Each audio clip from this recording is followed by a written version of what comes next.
Very quickly, long before the movie Field of Dreams, Shel Krakofsky built his own field, complete with bleachers, on his farm at Camoka, just west of London. Dr. Krakofsky, a physician, poet, baseball historian, and a great fan of the game, has won awards for his 2 books of poetry and 1 of prose from the League of Canadian Poets and the Canadian Authors Association. Ladies and gentlemen, here to add to our festivities through the reading of a sampling of his baseball poetry, Shel Krakofsky.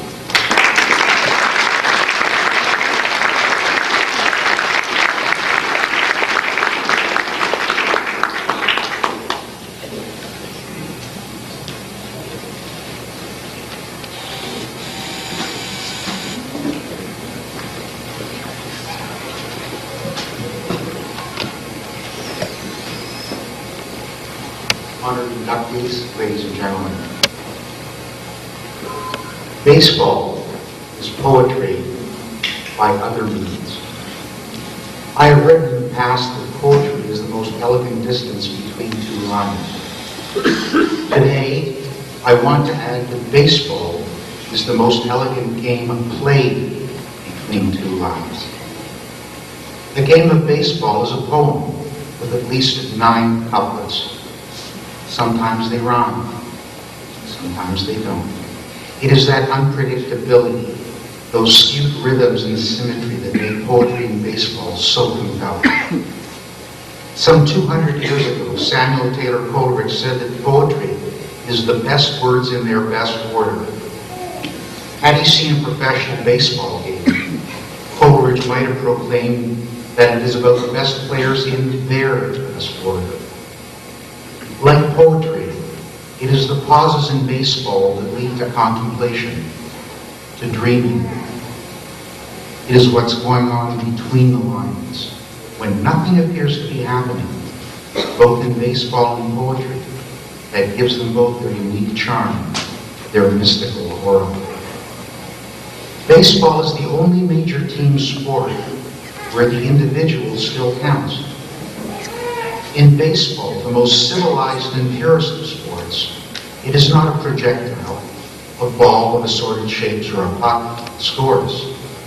It is the individual who ultimately scores and succeeds. And in scoring, how does that person succeed? By the most pristine and joyous of occasions, by arriving safely at the place called home. I'm getting the guilt disease.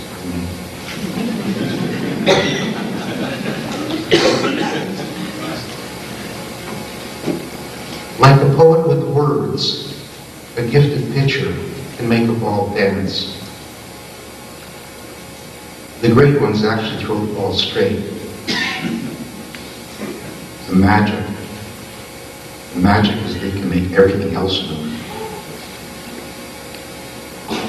This is a game of great tradition, of elaborate rituals and magisterial nuance. It is a sport that doesn't separate. It binds our games with our dreams. Let me share with you just a couple of poems about the game of our lives. Aluminum doors and bats reserved for artificial homes and turf. Children play baseball outside on grass to the chirp and buzz of spectator birds and insects. I hear a wooden sound, serenely unsure if it's the clean crack of a clean hit or somebody at the door.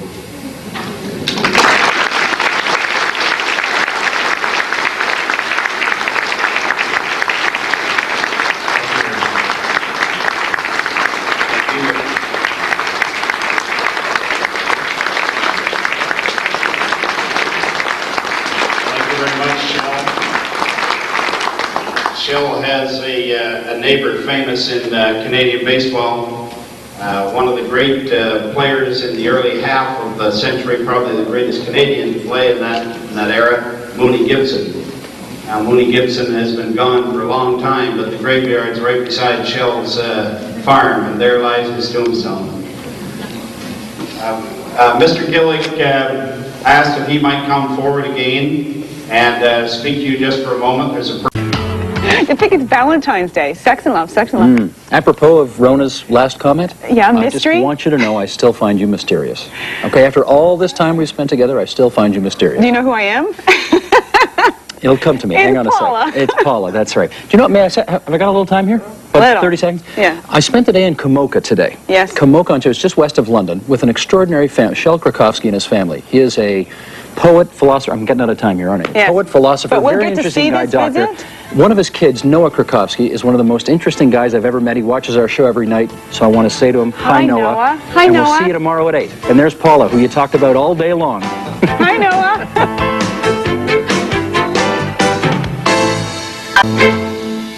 A couple of items of business before we Yes. go. We want to thank the Art Gallery of Ontario, where we had the interview with Brian Adams. Yes. Wonderful photography. Very good. And So thank you thanks, very much AGO. for letting us do that. And what else? That's it. I'm done. Well, I thought you wanted to mention that you saw me talk about baseball today. That was a miracle, wasn't it? I had a lot of help. Yeah, 69 Mets and Paula talking baseball. Shel Krakofsky was fantastic. Yes. I love that business about how baseball makes you, gives you that warm and fuzzy feeling because you go around the bay and how do you score? You arrive safely at home. Isn't that beautiful? It is beautiful. And how baseball combines the socialist and the capitalist, you know? You got to win, but everybody gets a chance to I am participate. really glad you watched. It's beautiful. I love that. You know what? The World Series starts tomorrow night in Atlanta. And I like what Andy Brandt said. I don't care who wins. Here's some flamenco music. This Get us is into Juan the weekend. Tomas and Franklin Tello. Right. Take you into the weekend. Have a Have a great good weekend weekend. and come back on Monday.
Good evening. Some of CBC's finest journalists are gathered in Toronto today. Correspondents who provide coverage from around the world from a Canadian perspective. It's a chance for them to exchange adventures and meet the viewers. They tune in for expertise and analysis from journalists who can file from London one day, Komoka the next, Baghdad the next, often with little more than a camera, laptop computer, a bagel, cream cheese, locks, and a satellite telephone. From the CBC Foreign Correspondents Forum, I'm Shel Krakofsky. Hi, Shel. Hi, Dahlia. It's Mary D. Kaiser here. Dahlia, you're wondering to yourself, why do I have a tape of Mary D. Kaiser in an empty Brunswick house? That's because your honey, Shel, and your darling boy, Noah, wanted to have us come and help celebrate your 30th wedding anniversary, which sadly we couldn't do. But instead, we are going to make you this videotape, albeit a very bad videotape. Lots of shaking and probably some swearing, but we'll try and edit most of it out. Anyway, we wish you both a very, very, very happy day, and we wish you 30 more years of married bliss. Okay? All right.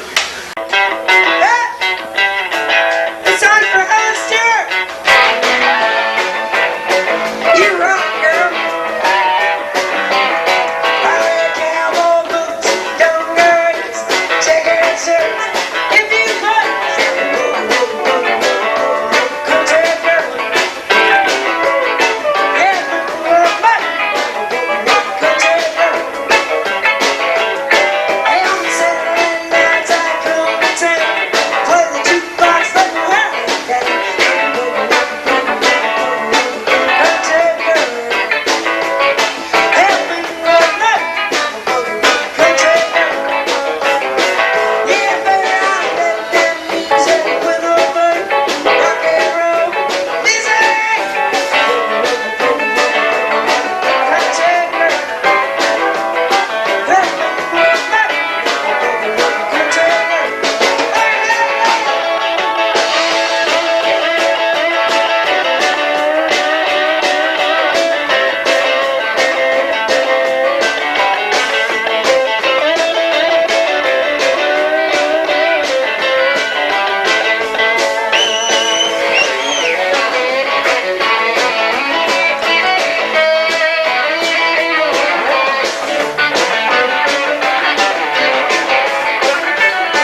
County, and stay tuned for Final Edition tonight. They'll treat you to a little bit of Jackie Washington's music. Well, W.P. Kinsella is a name that may not ring as many bells as Scott Turow these days, or even Stephen King. But to baseball lovers, he still remains supreme. After all, he wrote Shoeless Joe, which was the basis for the best-selling movie Field of Dreams. To London author Dr. Shel Krakofsky, Kinsella is to baseball what Ken Dryden is to hockey. So being a big ball fan, he decided to write a short story about WP's last visit to London. Are you satisfied with what you've seen? Kinsella was in London 3 years ago reading from his new book, The Iowa Baseball Confederacy, and the library auditorium was packed with fans. I'm pleased that it works in practical application as well as on paper. I think the game has some future. Shoeless Joe was the book that hooked the fans. Two adoring ones, Drs. John Stoffman and Shel Krakofsky, were there clutching their books hoping for an autograph. So he really brings baseball to life, this guy. He knows what he's talking about. And he brings life to baseball. It's a metaphor, and it's mystical, and you can die and be resurrected as a baseball player, and that's my only hope in life. New York Giants, 1922. He played one game, never got to bat. You saw him. What did I see? In Field of Dreams, Kevin Costner kidnaps James Earl Jones, who plays the author who wrote about Shoeless Joe, the baseball player. That inspired Shel Krakofsky to write about his own kidnapping. But this time, it's W.P. Kinsella who gets snatched. I want you to come with me. I finally blurted out to W.P. Kinsella. This isn't a kidnapping, I hope, said Kinsella, furtively looking around the empty auditorium. No, I replied. I'm beyond snatching any author. Besides, it's been done before. Kinsella goes willingly in this story. Perhaps it will give him food for thought for his next movie script, one set in southwestern Ontario. I had been drawn to W.P. Kinsella for years, having read all of his baseball stories and having recently seen the movie he inspired, Field of Dreams. Even though he was born and lives in Western Canada, Kinsella understood my life as a corn farmer in Kamoka, Ontario. Well, that's Dr. Shel Krakofsky reading from his short story about the kidnapping. Now this is Noah, and he's going to do a Tai Chi demonstration for us. Did you want to say anything first, Noah? I'm Tommy. You're Tommy? From the Power Rangers? Okay, take it away, Tommy.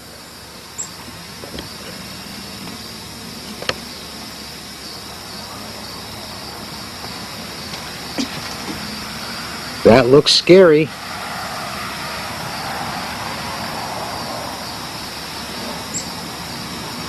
Whoa.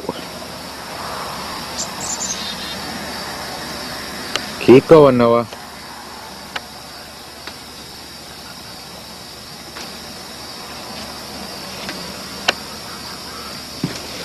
Whoa! That was a tough kick. Can you do that kick again? Can you do that kick again? Whoa! That hurts.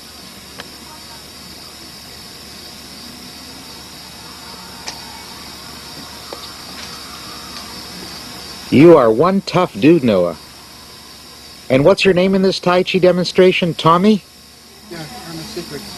Okay. Do you want to talk while you're doing this? Before. Well, do you want to talk to the camera and say something?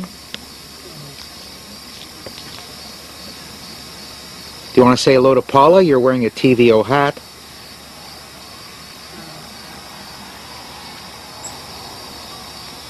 Hi, Paula. And you want to say hello to Steve? I'm Steve Pekin from Stereo 2. All of us are Steve. No. Paula Todd would love Steve Pekin. But all of us are Stereo 2. And I love Paula. And everything talk to me every time. And Paula will work with me every night. And Paula does what it does every night. I miss her. I love you, Paula. You really love Paula? Yeah. Oh. But you love Abba and Nima too, don't you? No, I like Paula. I can miss her all the time. Yeah. Well, you just keep watching TVO. She's on every night. And Paula is a good one. reporter is just wonderful.